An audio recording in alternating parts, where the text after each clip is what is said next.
it's just so special for such our club, mate, our club. Lastly, after 57 years of pain, it's coming home.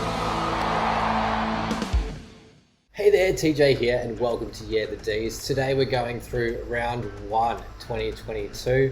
I'm going to try a new format here because the other review format takes me about 12 hours to do a video, and now that I'm not in lockdown, that's pretty hard to find the time. So trying a new format here where I'm just going to use the AFL website to sort of go through the game, go through some stats, and just have a bit of a chat about the game. Just feeling kind of inspired to get this out.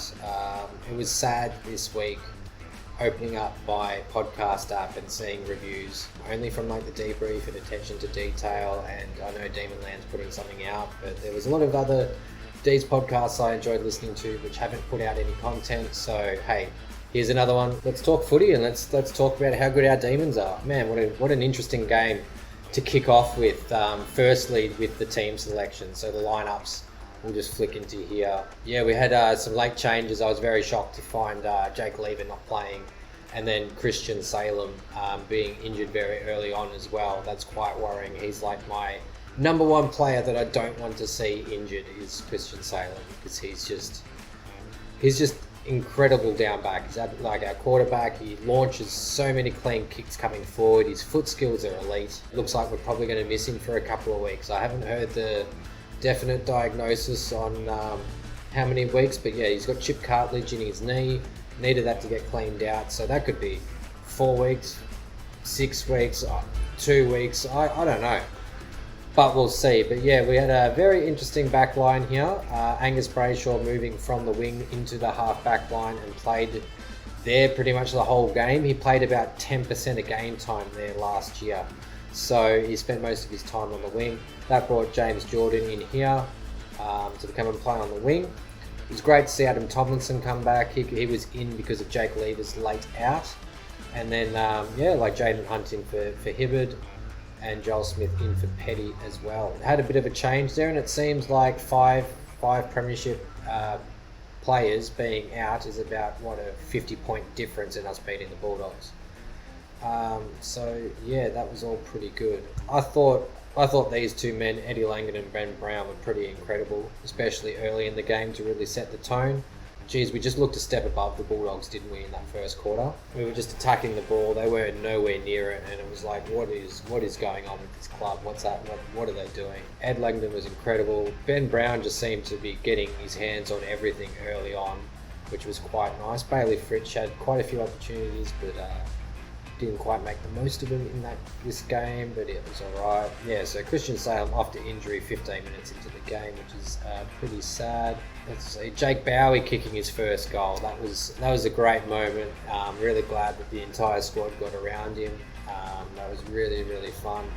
Found this statistic quite interesting, that we've scored 3-1-19 from set shots, and we kicked 1-4-10 from general play, and that we're usually better at. We're usually better at converting from general play, and it's usually our set shots that we leave wanting a little bit. Another interesting statistic was, Melbourne having an early lead, 13-3 in spoils and 3-1 in smothers. Thought Stephen May was pretty good for the game. He had a slight bad patch, which kind of starts here when the Bulldogs get their run on. This Cody Waitman goal was absolutely rubbish. Like, the umpires have got to be really careful with this kid because they're about to ruin him. Like, he was getting booed for the rest of the game purely because of the umpire giving a really soft free kick. I understand the front on contact rule and why that's been brought in with, the dangers that can happen from someone being shirt fronted while they're going up for a mark, but Joel Smith barely touched the bloke. Barely got near him, and then I saw up on the screen that they said that they paid a push in the back, which is just like, that's just not on. And it's just crap like that. Like, Joel Smith freaked him out thinking he was going to crash into him, and Cody Waitman dropped the mark because of it. It should have been played on. Should have never been a free kick, and that's absolute rubbish. And then the other one that was absolute rubbish was that free kick for insufficient intent for Eddie Langdon. Eddie Langdon was already out in the pocket, and they got 2 early goals from that, which is just absolute crap. But yeah, we should have really put more on in that quarter. Kicking 4-5 and being that inaccurate is pretty poor. We really should have been 6-3, I think, and had been a bit more ahead in that. But yeah, we went missing for a little bit after quarter time, which was interesting. So they got a couple of centre bounce goals. I think they got 3 or 4. They got 3 of them. Yeah, 3 of them straight out of the centre bounce, and the rest was just from good pressure. Look, Adam Treloar did some nice things out in the centre. And yeah, for about 5-10 minutes, Aaron Norton looked like Wayne Carey again, but then again he just turns back into a pumpkin and off he goes. After the Bulldogs getting a bit of a run in that quarter, kicking the first 4 goals, it was really nice to see us come back and kick 2 more in that quarter just to sort of get through it. I thought Ben Brown was really good and created quite an option for us all day. Tim English talking about negating the impact of Max Gawn. Yeah, look, I thought he was okay. I thought Tim English was better than he was in the grand final against us, but I thought Max Gawn was pretty good around the ground, had pretty good intercepts and all that. James Jordan, 8 high intercepts for the game. That went under the radar, I think. Yeah, Christian Petrarca with 20 disposals at half-time, 465 metres game. That's pretty ridiculous. Return, you think he could have been a little bit cleaner with his disposals, but he's just a jet. What a gun. Yeah, we get to my favourite quarter, the third quarter, where the Bont seemed a little bit injured, came off with a sore ankle, and they fell apart, really. They were really kept in it just from our poor kicking. And yeah, I think we really should have put them away a bit earlier, unfortunately. Bailey Fritsch got involved. Luke Jackson had probably one of the best 15 disposal games I think I've ever seen. I thought he had some really great impact. Yeah, his overhead marking has absolutely gone to another level. When he was a first year player, his overhead marking was garbage. But last year he was really starting to get a hang of it, especially in the back end of the year. And then this first game, wow, some absolutely incredible grabs. And yeah, those contested grabs really made a difference in the game. So yeah, third quarter was excellent. We kicked 4 goals to 2 points, wrestled back the lead, and pretty much held it from there for the rest of the quarter. I thought the last quarter was pretty competitive. The Bulldogs definitely, after they got these first couple of goals, definitely scared us a little bit, but that big Maxi Gawn goal from 50 metres, that really steadied the ship, and we were away from there. I think Petrarca probably should have kicked that one, but he made up for it a bit later. The Neil Bullen miss was shocking, but he had a really good game. So, if you give that... Toby Bedford really impressed me in this game. So he came on as sub after Christian Salem and did some really nice things. His footwork and getting around tacklers is really, really impressive. And I'm excited to see a bit more of him. I think, there's a lot of pressure to get into the side with the small forwards. There's only really 3 roles there that he can take, and they're taken up by Cozzy Spargo and Alex Neil-Bullen. And Cozzy and Alex Neil-Bullen were pretty sure they were number 1 and 3 for most tackles inside 50 in 2021 for the entire season. So that's pretty ridiculous to have the top 2 or top 3 inside 50 tacklers in your team. It's going to be very hard to get into that. Yeah, Christian Petrarca's last goal was really nice. That was super. And then, jump time goal to Adam Treloar, and Cozzy made it back up. So there we go. We ran out, 26-point winners? Yeah, it was a solid game. I was a little bit worried with our 5 Premiership defenders out, but it shows that the only difference in that is about 48 points. But yeah, let's have a look at the D's and how he went. Disposals. Christian Petrarca with 38, which is absolutely ridiculous, especially after getting 39 in the grand final and kicking 2 goals. Thought Stephen May's interview after the game was very interesting. When he was talking to Aaron Norton, they turn around and say, no, we don't tag. Well, if I was an opposition coach, knowing that they'll never tag my players, I would definitely start to negate a Tom Liberatore or a McRae in their midfield, knowing that they can run off them, and doing a Cameron Ling style tag where you're not following them all the time, you're just making sure that they don't get easy clearances. And Christian Petrarca got 9 clearances. So he was doing pretty well. 9 clearances, 869 metres gained, 1 direct goal assist. 87% time on ground. That's some good footy, man. He's a jet of a player. Thought Clayton Oliver had the quietest 32 disposal that I've ever seen him have. Thought he was pretty good in moments, but didn't quite have the impact. Angus Brayshaw with 23 surprised me a little bit. Didn't think he had that many as well, but his 6 marks were really noticeable. Jack Viney was probably my second favourite midfielder from this game. I thought he made an impact early, and you can just tell he just hates the Bulldogs. Like he loves to tackle them and tackle them hard, and that's something that I would love to see from Jack Viney. Ed Langdon, probably second best on the ground in my opinion. He had such an impact running up and down the wings. Got the hard ball when he needed to, which is something that, you know, a lot of wingers in other teams don't do. They don't know when to go for the hard ball or how to get it. They can be pushed off the ball early, but not Ed Langdon. There was this one moment where he hit the ball through these guys' feet and picked it up and got it around for a clearance, and it was just unreal. James Jordan, good game on the wing, you know, 264 metres game. He had quite a few intercept possessions, I believe, as well. 8 intercept possessions, which was pretty good. Ed Langdon 7, Jack Viney 7, Brayshaw 7, Clayton Oliver 7, and Drake with 3 going there. Yeah, James Harms, yeah, absolutely love James Harms. Did pretty alright with his 17 disposals. Would like him to kick it a bit more. Thought Max Gawn had a funny little game. Wasn't that impactful in the ruck. He got plenty of hit outs. Gave away a few stupid free kicks as he does, but around the ground in his marking was pretty great. So what did he end up with in contested marks? 2. I swear he had more than that.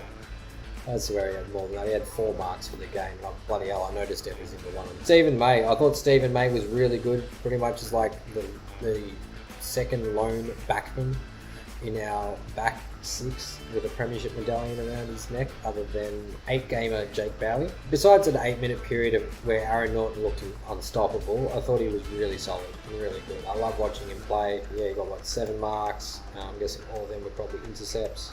5 of them were intercept marks, so there we go. Charlie Spargo had an alright game. His foot skills delivering inside 50 are elite, and that is something I love to watch every time.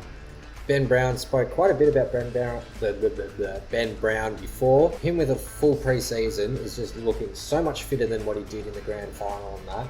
And, you know, he was jumping and getting the ball at the top of his leap. And that's all you can ask for. All you can ask for is for him to do that. He kicks 3 goals 3. More than often, he's going to be kicking 5 goals 1.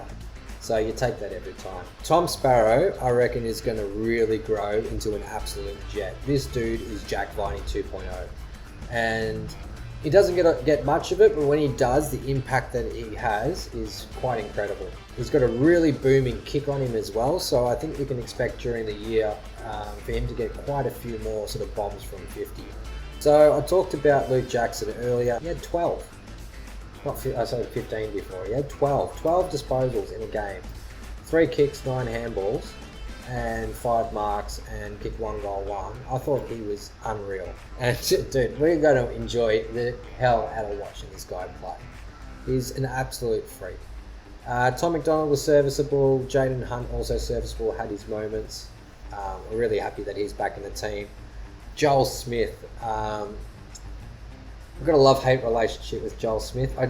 I see him as a loose cannon. He feels like a Sam Frost type to me. Like he's going to do something's really amazing, but then sometimes he goes when he should stay down on the ground and impacts a contest negatively. Now, I don't think that really happened in this game. It's just something that I've noticed before. So, because he's an athlete, he's a freak of an athlete, somebody that's 6'6", but he could play on Charlie Cameron and probably do a decent job. So, yeah, it will be interesting to see him stay in the team and sort of how that goes. Yeah, Toby Bedford spoke about earlier, really loved his foot skills and speed. Jake Bowie had a really solid game with only the 9 disposals, his first goal. Bailey Fritsch, 2 goals 2 from 9 touches is pretty ridiculous, but I really feel like he should have got those, probably should have been 3-1 or 4 straight with the opportunities that he had. Tomlinson, very solid in defence. I love watching him play. I think he should be a lock in the back 6 every time, even with Petty back and a lever back and things like that. I just think that these defenders, this back 6 and 7 that we have, is something we've never seen and we'll never see again after the next couple of years, once one or 2 of them retire. Keziah Pickett, been really quiet in his last 2 games, this game and against the Bulldogs in the grand final, but lots of impact around the ball. Like, he only had 5 disposals, he kicked 1 goal, which was like the last one of the game, but had a huge impact across the ground, which I thought was really, really good. Any other things sort of poking out on us? Let's have a look. Inside 50s, Christian Petrarca got 11, which was pretty good. James Jordan got a few free kicks. Max Gawn gave away 6 free kicks, and Clayton Oliver gave away 7. That is atrocious, absolutely atrocious. You can't be giving away kicks like that. That's just wrong. So out of our centre clearances, we got really dominated in centre clearances. So Oliver and Petrarca got 3 each, and Gawn smashed 1 on the boot, and that's about it. But we're the best post centre clearance team. So we're the best at turning the ball over, creating a spoil, and doing that sort of thing. Petrarca had 13 score involvements, and Ben Brown had 11. Ben Brown having 11 score involvements, well, you take away the 6 that he was involved in directly, but there was 5 other plays that he was involved in that ended up in a score, and that's something that's really, really important, especially when it gets up the ground. Well, that's 16 contested possessions for Christian Petrarca and 15 for Oliver. Pretty good stuff there. Disposal efficiency. This is always a bit interesting to see where the disposals are. Anything above 70% is pretty much above average, so you're sort of happy with that sort of level of output in a competitive game like this, especially when the pressure is quite up and through the roof. But yeah, Jake Bowie, always elite with his kicking. Luke Jackson did well. Harms, 82%. So, he's actually disposing of a bit better than I thought, but there's some impact here and there. Direct goal assist. Neil Bullen had 3, Isaiah Pickett 1, Langdon 1. That's good. So let's go overall team stats and just have a look through this. So for the team stats we can go through, we can see the Bulldogs had a bit more of the ball. They had a few more kicks, a few more handballs, just had a bit more of it. James Jordan, maybe they overused it a little bit, but that went under the radar, I think. That's just sort of what happens with the way the D's play in turnovers. We actually had more inside 50s, which I found interesting, but not all inside 50s are created equal. Sometimes that will just happen. They're a little bit cleaner with the ball overall, but yeah, big one here, our efficiency inside 50, and that's just got to do with how good our turnovers are with the team, with our back line, and how well they are drilled. We made their job inside 50 very difficult, even though they had an abundance of free kicks, which was just absolutely horrific to go through. We smashed them in the hit-outs, but they cleaned us up in the clearances, so it means that we weren't taking a huge advantage of our hit-outs to advantage. You can see here with the centre clearances that they beat us, but then around the ground with stoppage clearances, it was pretty much even. So yeah, huge smashing in the centre, but then around the ground, pretty much even. Contested possessions, that's where we beat them. We beat them in the contest. We're just a bit bigger, we're a bit stronger, and get a few more out of it than there, and that's where the Bulldogs like it on the outside. They're trying to switch, they're trying to move around the ground, and that's where we create our turnovers, by having the extra man behind the ball as the full back. So that's where that works. Took a few more marks, but marks inside 50 was a big one. They weren't really getting clean marks inside 50. Out of those 6 marks inside 50, Norton pretty much took most of them 50, so they weren't getting marks around the ground. We were really strangling them, and we strangled them for 3 and a half quarters actually. God, it was great to watch. Yeah, 14. When you kick 14-13 to 11-5, it really shows you how much more you're dominating when you're creating that many more scoring shots. And biggest lead was 27 points, and then their biggest lead was 22 points in the second quarter. We didn't quite get it back out to 27 points, but that was all good. They tackled very well. We tackled all right. They definitely couldn't stick tackles to someone like a Christian Petrarca, which was also great to watch. A few more 1%ers, that just means that we were probably a little bit more harder at the ball, getting smothers, doing the pressure thing, and yeah, that was pretty much the game. So the coaches' votes, the way that the coaches saw it, they gave Christian Petrarca the perfect 10, so that means both coaches gave him 5 votes each.